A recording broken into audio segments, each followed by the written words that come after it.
महाभारत की ये 11 घटनाएं कहाँ घटी थी जानिए। नंबर 1, महाभारत का युद्ध। ये तो सभी जानते हैं कि महाभारत का युद्ध कुरुक्षेत्र में हुआ था। ये भी सभी जानते हैं कि भारतीय राज्य हरियाणा में स्थित है कुरुक्षेत्र। कुरुक्षेत्र में भारतीय पुरातत्व सर्वेक्षण विभाग द्वारा महाभारत काल के कई अवशेष प्राप्त हुए हैं, जिनमें बाण और भाले प्रमुख हैं। कुरुक्षेत्र की भूमि पर कई महान योद्धा वीरगति को प्राप्त हुए थे। कुरुक्षेत्र ही वो स्थान है जहाँ पर भगवान श्री कृष्ण ने अर्जुन का मोह भंग करने के लिए उन्हें गीता का ज्ञान दिया था। कुरुक्षेत्र में प्राचीन कुआं आज भी देखा जा सकता है। माना जाता है कि इसी जगह पर महाभारत युद्ध में कर्ण ने चक्रव्यूह की रचना करके अभिमन्यु को धोखे से मारा था, जिससे वो वीरगति को प्राप्त हुआ था। नंबर 2, लाक्षागृह कांड। शकुनी की नीति के तहत दुर्योधन ने पांडवों के रुकने के लिए एक ऐसा महल बनवाया था जो लाख से बना थे, जिसे बाद में लाक्षागृह कहा गया। लाख से बनी चुड़िया तो आपने देखी ही होगी। ये लाख तेती से पिघलता है। दुर्योधन की योजना के अनुसार इस महल में रात में चुपचाप से आग लगा दी गई थी, ताकि सोते हुए पांडवों की इस महल में ही जलकर मृत्यु हो जाए। किंतु पांडवों के जासूसों ने उन्हें इस योजना की सूचना दे दी और वे रात को ही एक गुप्त सुरंग से निकल भागे। ये सुरंग आज भी है, जो हिंडन नदी के किनारे पर खुलती है। लाख से बने महल के अवशेष आज भी बरनावा में पाए जाते हैं। ये बरनावा या वर्नावत नामक स्थान मेरठ जिले में स्थित है। मेरठ से 35 और सरधना से 17 किलोमीटर दूर बागपत जिले में स्थित एक तहसील का नाम वर्नावत है। यहाँ महाभारत कालीन लाक्षागृह चिन्हित है। लाक्षागृह नामक इमारत के अवशेष यहाँ आज एक टीले के रूप में दिखाई देते हैं। लाक्षागृह से निकलने पर भटकते हुए पांडव वर्तमान नागालैंड में पहुँच गए थे। वहाँ पर राक्षसी हिडिंबा संग भीम का विवाह हुआ था। तत्पश्चात उनका घटोत्कच नामक पुत्र हुआ, जो कि भीम के समान ही बलशाली था। भीम अपने पुत्र के साथ जिन गोटियों से शतरंज खेला करते थे, वो आज भी नागालैंड के दिमापुर में देखी जा सकती हैं। नंबर 3, भीम नहीं उठा पाए थे हनुमान जी की पूंछ। सभी को ये घटना तो मालूम ही होगी कि बलशाली भीम हनुमान जी की पूंछ नहीं उठा पाए थे। कुछ विद्वान मानते हैं कि ये घटना गंधमादन पर्वत पर घटी थी। हिमालय के कैलाश पर्वत के उत्तर में स्थित गंधमादन पर्वत कुबेर के राज्य क्षेत्र में था। सुमेरु पर्वत की चारों दिशाओं में स्थित गजदंत पर्वतों में से एक को उस काल में गंधमादन पर्वत कहा जाता था। आज ये क्षेत्र तिब्बत के इलाके में है। इस क्षेत्र में 2 रास्तों से जाया जा सकता है।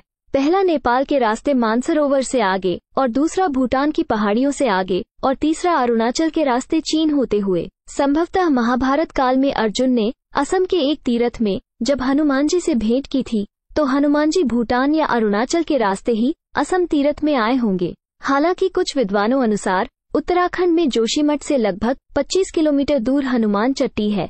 यहाँ भीम और हनुमान जी की भेंट हुई थी और हनुमान जी ने भीम को महाभारत युद्ध में विजयी होने का आशीर्वाद दिया था। नंबर 4, बर्बरीक का सिर काटकर यहाँ रखा था।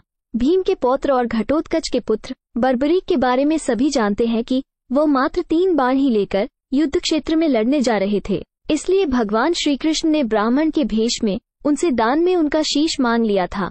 दान के पश्चात भगवान श्री कृष्ण ने बर्बरीक को कलयुग में स्वयं के नाम से पूजित होने का वर दिया। बर्बरीक ने भगवान श्री कृष्ण के समक्ष एक यह इच्छा भी व्यक्त की कि मैं ये युद्ध देखना चाहता हूँ।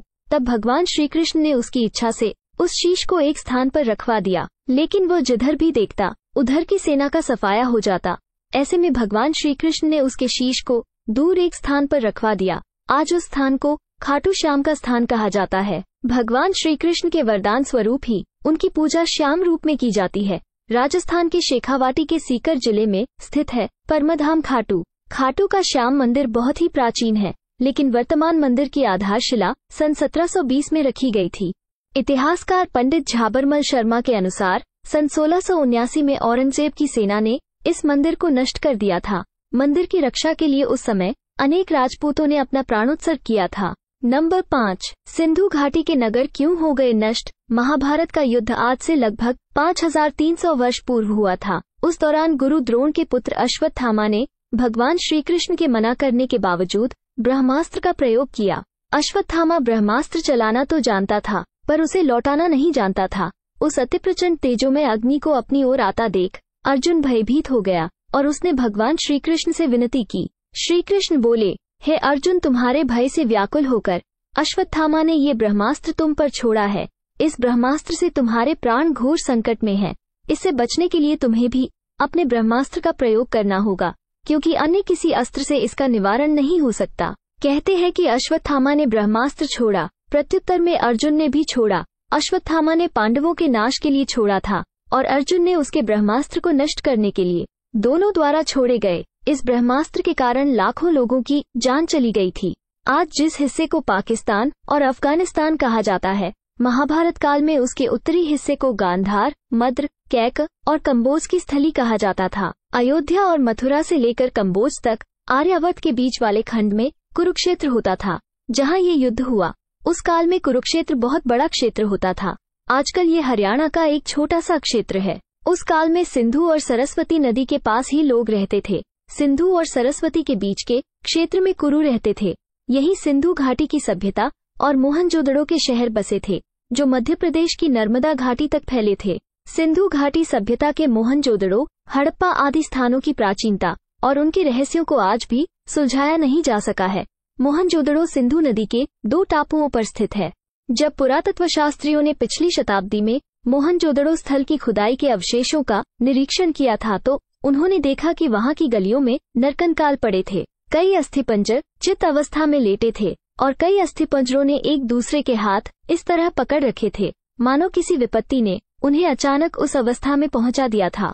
उन नरकंकालों पर उसी प्रकार की रेडियो एक्टिविटी के चिन्ह थे जैसे कि जापानी नगर हिरोशिमा और नागासाकी के कंकालों पर एटम बम विस्फोट के पश्चात देखे गए थे। मोहनजोदड़ो स्थल के अवशेषों पर नाइट्रिफिकेशन के जो चिन्ह पाए गए थे उसका कोई स्पष्ट कारण नहीं था, क्योंकि ऐसी अवस्था केवल अणु बम के विस्फोट के पश्चात ही हो सकती है। नंबर 6, भगवान श्री कृष्ण का जन्म स्थल उत्तर प्रदेश में स्थित मथुरा नगरी।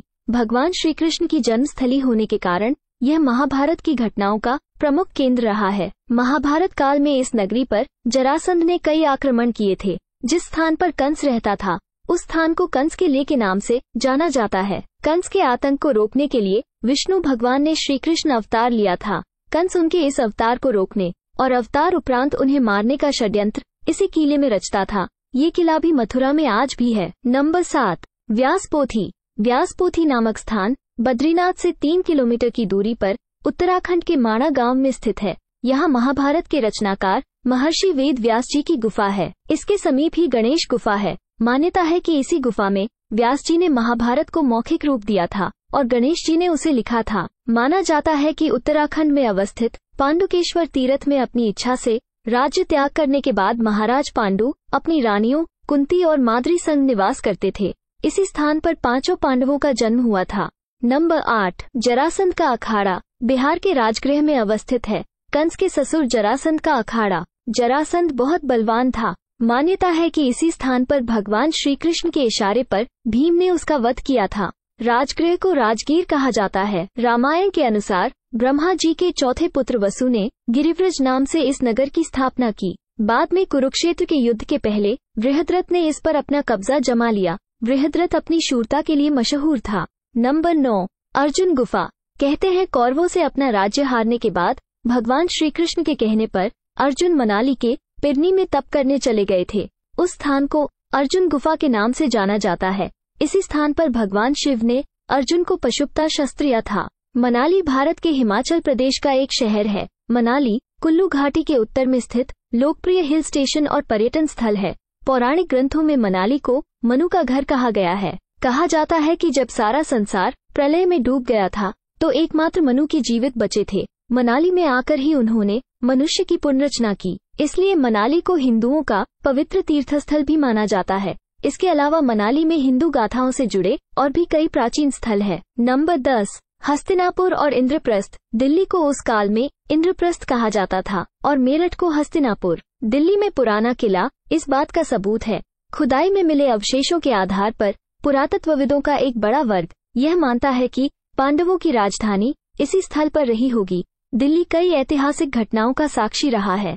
पुराना किला दिल्ली में यमुना नदी के पास स्थित है, जिसे पांडवों ने बनवाया था। बाद में इसका पुनरुद्धार होता रहा। महाभारत के अनुसार ये पांडवों की राजधानी थी। दूसरी ओर कुरु देश की राजधानी गंगा के किनारे हस्तिनापुर में स्थित थी। नंबर 11 द्वारिका। कहते हैं कि महाभारत युद्ध के पश्चात द्वारिका पर अनजान शक्तियों ने हमला किया था, जिसके चलते वो नष्ट हो गई थी और कालांतर में ये समुद्र में डूब गई थी। द्वारिका उस काल में महाभारत काल का प्रमुख केंद्र हुआ करता था, जो कई प्राचीन और ऐतिहासिक घटनाओं का केंद्र था। गुजरात के पश्चिमी तट पर समुद्र में डूबे 7000 वर्ष पुराने शहर खोजे गए हैं, जिनको महाभारत में वर्णित द्वारका के संदर्भों से जोड़ा गया है। हालांकि द्वारिका पर पहले प्राचीन शहर कुशस्थली था। ययाति ने ये संपूर्ण क्षेत्र अपने पुत्र यदु को सौंपा था, इसीलिए भगवान श्री कृष्ण अपने 18 कुल के बंधु बांधवों को लेकर द्वारिका में बस गए थे। वीडियो अच्छी लगी हो तो लाइक, शेयर और ऐसे ही वीडियो को देखने के लिए हमारे चैनल को सब्सक्राइब जरूर करें। धन्यवाद।